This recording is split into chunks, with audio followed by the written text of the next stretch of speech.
So guys, আপনারা কেমন আছেন? আশা করি সবাই ভালো আছেন। তো আমিও ভালো আছি। তো আজকে আমি আমার ঘরে মাকই ক্ষেত অথচ ভুট্টা ক্ষেত দেখাবো।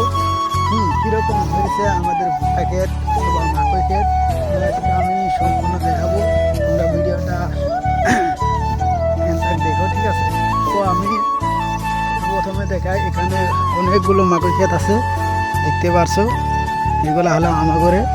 তো দেখতে পাচ্ছ এখানে ওই আমার জানটা ওখানে খাড়ায় আছে। তো গাইস, আমি তোমাদের দিকে দেখাই আমাদের ভুট্টা কেমন হয়েছে, ঠিক আছে?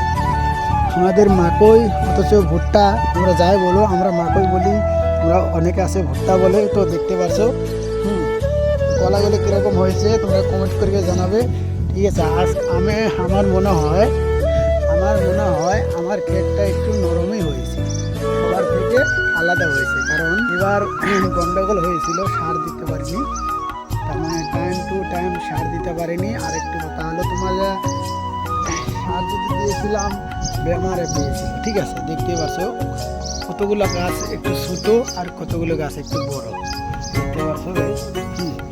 আর বেলেগের ক্ষেতটা দেখাচ্ছি তোমাদেরকে। তাদের ক্ষেতগুলো যে ভালো হয়েছে কি বলবো, কলার মতো নাই।